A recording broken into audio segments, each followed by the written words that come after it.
First off is wala sa listahan, pero as a mom,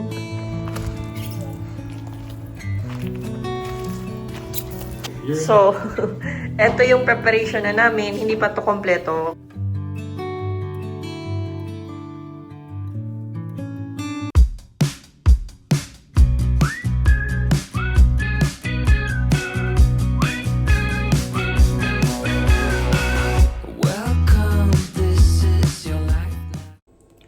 Good morning guys. So, kakatapos ko lang kumain ng breakfast. Today is 24th of April and ito na yung last day nila mama and papa dito sa UK. So, wala naman talaga akong plano today. Wala naman talaga kaming malaking plano today. But just spend family time, si Mark, my work.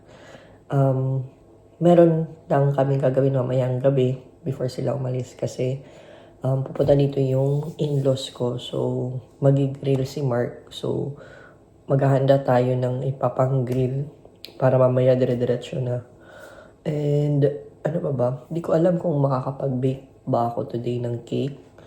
Hopefully. Depende kung gaano ka-busy. Kasi syempre, mahirap pag may infant. So, yun lang naman. Again, nothing special. Bukas, ang flight nila mama, check-in is 10, 10:15. So, baka nasa airport na sila by 7. Kasi yun naman talaga, di ba, pag international travel, dapat 3 hours nandun na para walang aberya. And at the same time, hindi naman sa excited ako umuwi kung pwede nga, di ba? 9 na sila pumunta, malapit sa check-in, pero we just want to make sure nga na walang problema. So, ihatid namin sila bukas. Samahan nyo kami sa vlog na to para makita nyo yung final day of my parents dito sa UK. And at the same time, ihatid na din natin sila mama at papa sa airport. So, magstay kayo. Hopefully, panood nyo hanggang sa dulo ng video. Tea muna tayo. If there's one thing na na-develop ko na habit while I'm on maternity leave, that's drinking tea. Yung British tea, yung may gatas. I think I drink at least 2 cups a day. So, pero, guys, wag kayo kasi hindi to caffeinated. I drink decaf kasi nga, nagbe-breast milk ako. Hindi naman sa hindi pwede. Alam ko pwede kayong uminom ng kape. Pero, I prefer to drink decaf. Yeah, this is my favorite. Para lang kasi din siyang milk tea, pero mainit. Trinay ko tong ipakain kay na mama. Ipainom kay mama at papa. Hindi nila bet. So, I guess, na-develop na yung palate ko for British drinks and food. Kaya siguro, paborito ko na to.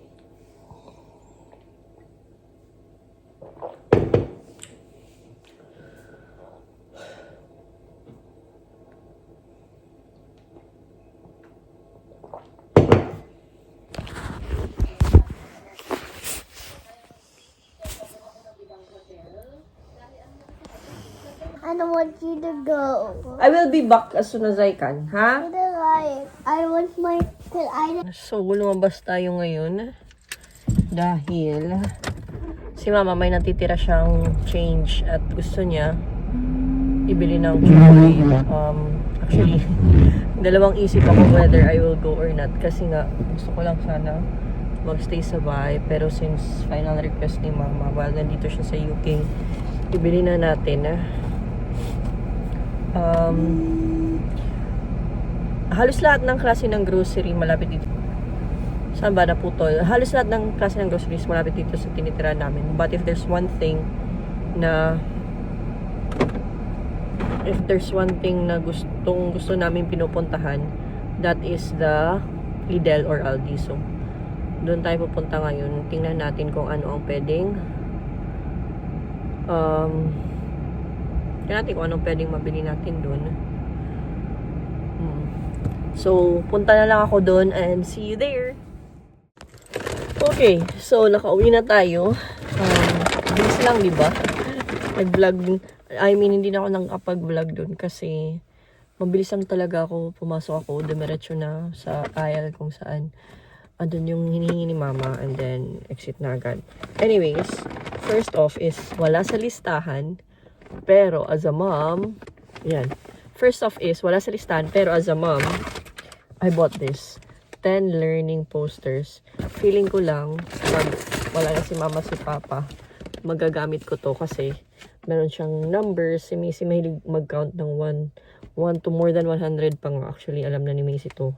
Alphabet is alright. Pero may mga body parts, may continents, planets, vegetables, telling the time. So, hopefully, magamit ko to for Missy. Lalo na't magpa-primary school na siya. So, itatago ko muna to. Hindi ko muna ilalabas. Kumbaga, isa sa mga bala ko kung 2 or 3 na lang kami dito sa bahay. Yung ako na lang, si Makayla at si Macy. Next is si Mama. May 5 pounds siya. Gusto talaga ni Mama na gastusin ko at ibili ko siya ng chocolate. Kahit sinabi kong iuwi niya na lang, sa kanya na lang. Anyway, so nagpabili siya nito. Fruit and nut milk chocolate. 2.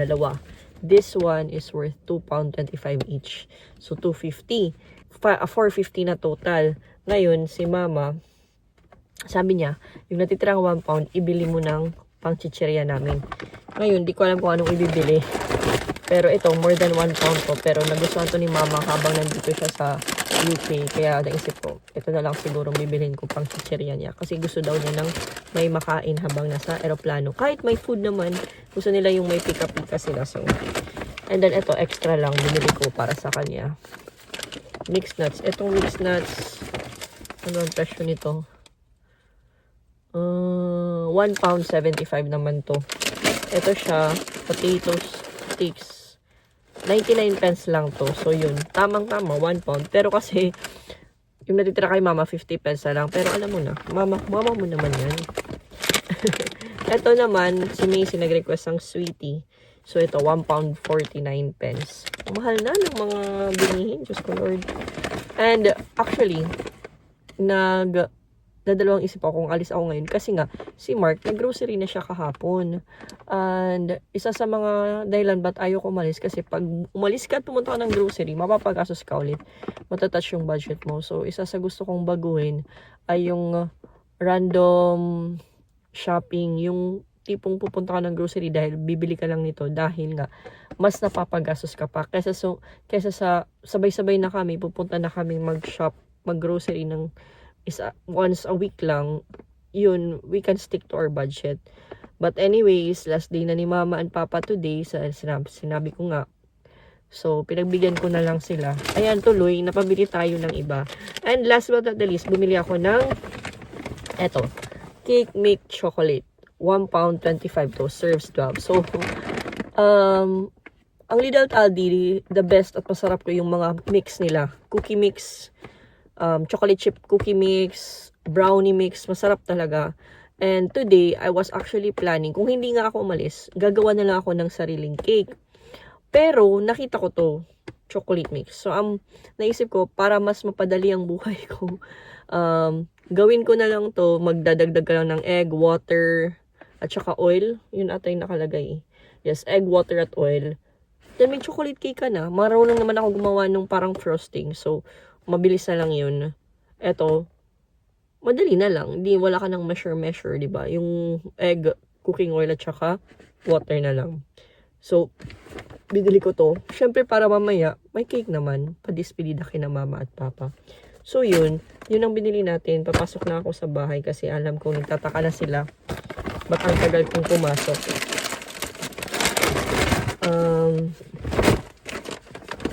Yeah. So, papasok na tayo. And then, iayain ko sila Mama mag-walking or baka gusto nila sila na lang mag-walking. Medyo mainit din. At alam ko, si Macy, hindi niya din gusto lumabas. Kasi pag lumabas kami, sa playground lang ending, hindi din kami makapag-walking. Ano bang ginawa nyo guys para, alam yun, para ma-encourage yung anak yung lumabas? Pero, ang anak ko, very clever and smart. Sinabi niya sa akin na, ayoko lumabas, mami, kasi malamig. I'm pretty sure pag maganda-ganda na din ng araw, which is starting soon, lalabas din yan eventually.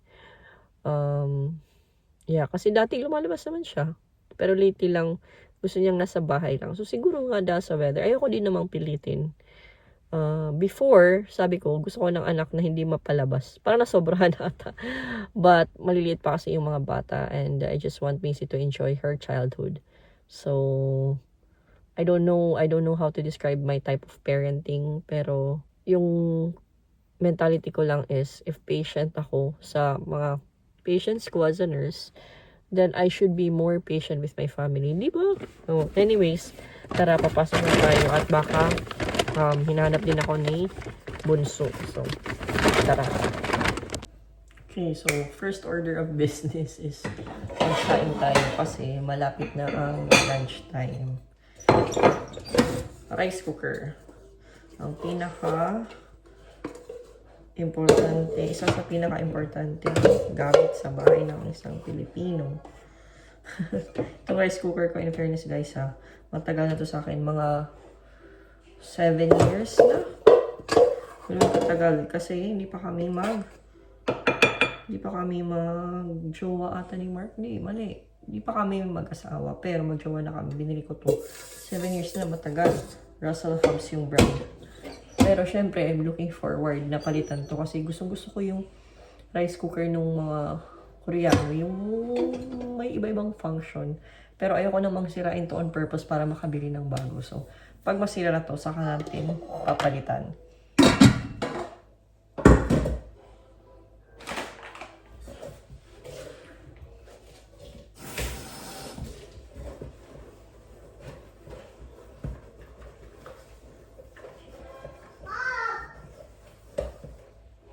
Ganyan guys, no? Pag nanay, habang may ginagawa ka, may tumatawag sa iyo.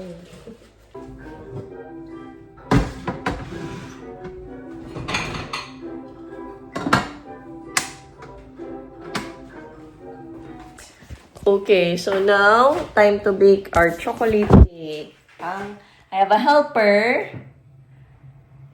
What's your name? Macy. Macy. Okay, we'll tie our hair first. Try to bake today, and now this is our first time baking. So I love to bake. Your hair na. Okay. So, nakatag yung mga book namin. Okay, first up is importante, ready na dapat. May kasama ka na ba sa bake. There is to follow what I do. Yun lang rin. Hindi man akalain na nakatawagan ko na sa mga. Okay. Okay, so first is, ilagay natin yan. We have to cut that. What do you mean? What? Oh, you pour inside. What's this for? Huh? That's called Huh? What do you think is that called? What? I think it's glue. I think it's called a spatula. Spatula. Mom, do we need to put this first? Yes. Okay. It's not opening.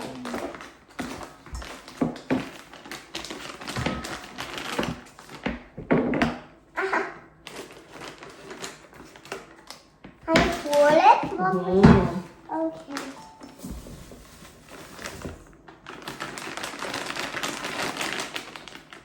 Okay, then pour For the everybody. pour the water. For the water. I want to pour it, please. You have to expert. You have to look at the bowl that you're pouring the water on. Oh, and then oil. So this one first. Oh, make sure you don't touch the oil. What cake will it be, Mommy? Chocolate cake. And then this one also, ate. You hold. Spirits? Mhm. Does it need more? Yeah. Go on. Okay. Then, we put 3 eggs. The eggs. 3 eggs. Like baking donuts, say yes. I want to do it. No, wait. You open the egg. Sige, go. Oh, then mommy. Oh, Mommy. there. Ano? What's the shell? Oh no, we cannot find it. Good luck sa makakain ng shell. You mix na lang. 3 eggs. There. Madali lang. Tapos na.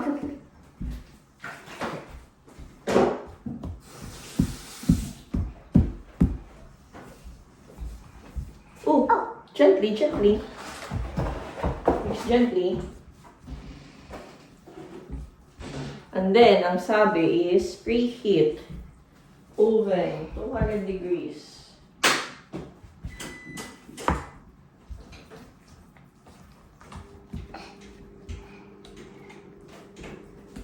Okay, mommy will help.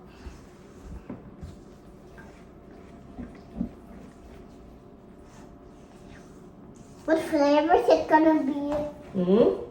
What do you think? Taste? Huh? Is it a taste?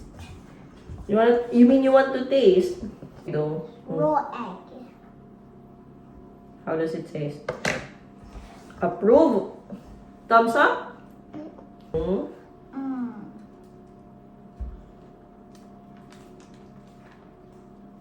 And 3 and Uy! You said only 2 spoons. 3. Wait, let mommy pour everything in and whatever remains you can have. Not yet. Let me pour everything out first. Whatever's in there. So, this is the outcome. Ako na lang gagawa ng icing or frosting. Chocolate. Chocolate thing, Mommy. It's sticky. Your foot. 22 minutes lang. 22 minutes.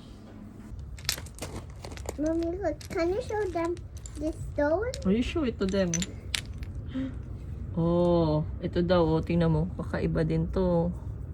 Ito siya. Nag-caravan kami before. Pumunta kaming Yorkshire.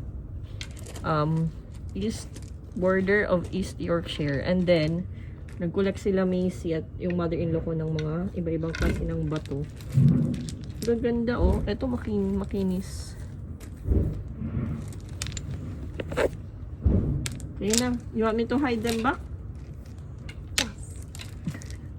I want to touch them. Ayaw mo I want to touch them. Oh, sige.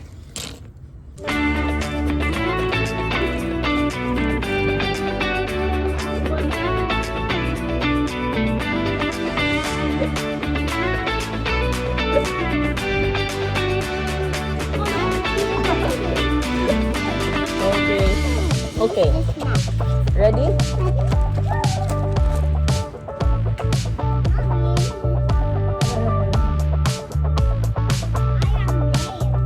You are brave.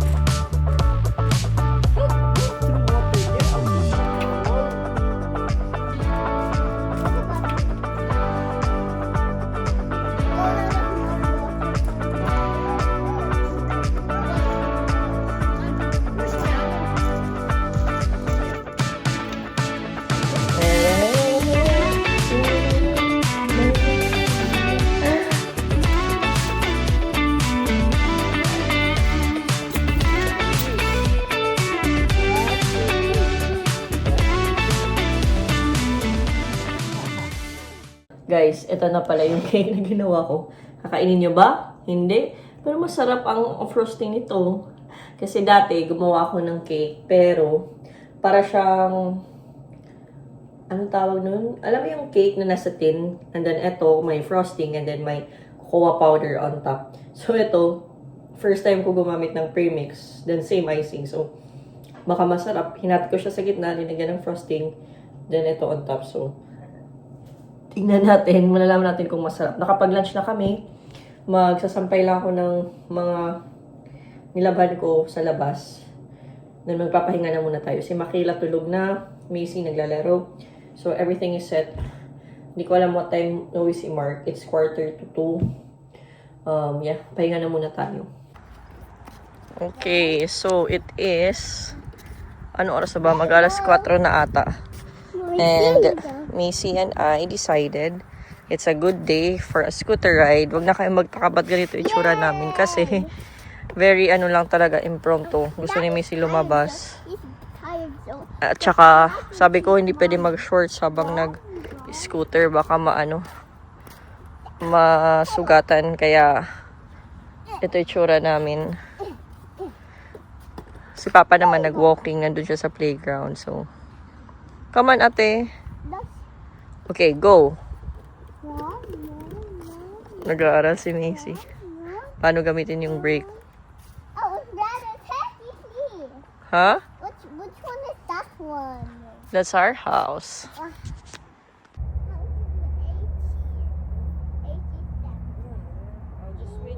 I'll just wait for you here.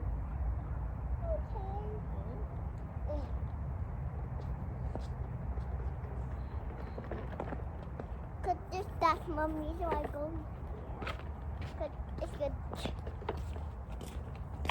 So, eto yung preparation na namin. Hindi pa to kompleto. Gumawa ako ng chocolate cake.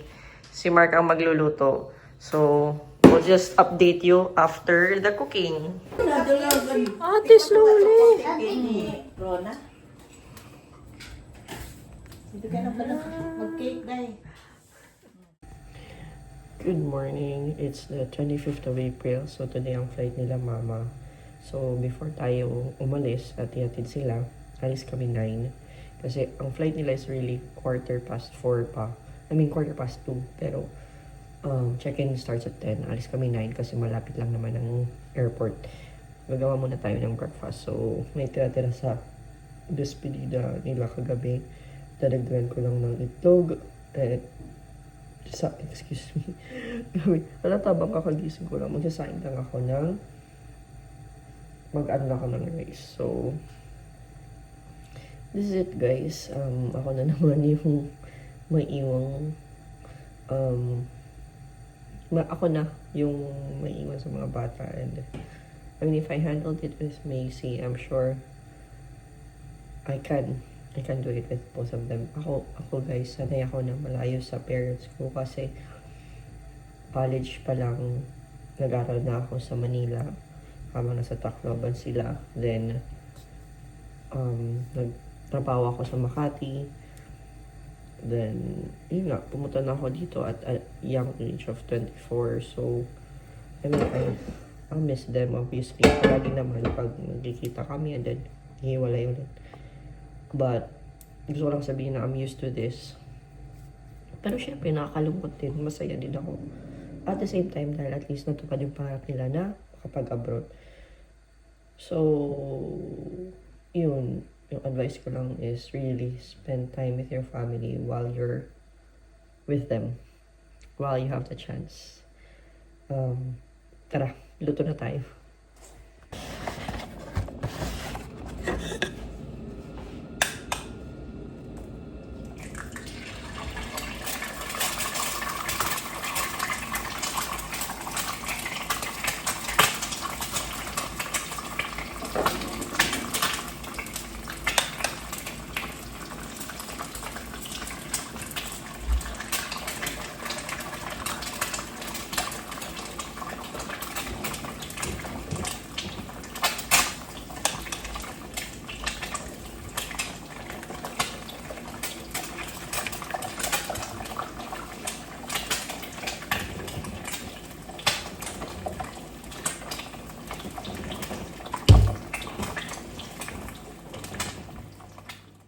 One, two.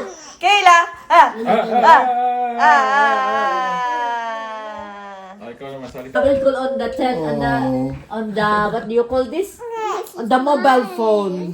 I don't want you to play this. You bring it to Nana. Your remembrance to Nana. Oh. Okay? We'll call na lang on the mobile phone. Okay? Oh, yes. Once we arrive in the Philippines. I want to see you. I don't want to tickle. Huh? I just want to. Ribbon call na lang. Tell Auntie Maymay to put Nana in the luggage. Yeah. Oh, I'll maybe Auntie May.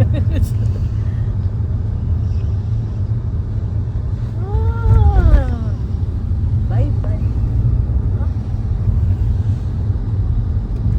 Auntie Mace is crying. Not like you're always smiling.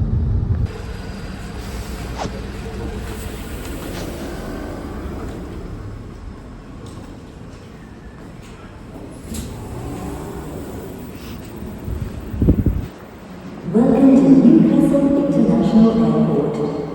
If you see something that doesn't look right, speak to staff.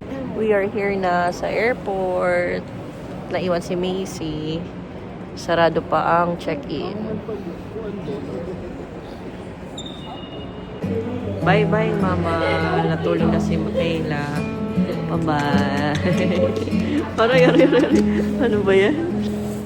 Kasi yung bahala ko yung away. All the memories are on replay. I reach for Isa pa pa. you, but you're thousands of miles away. Every heartbeat, every breath is filled with thoughts of you. I am so lost without you, and I don't know what to do.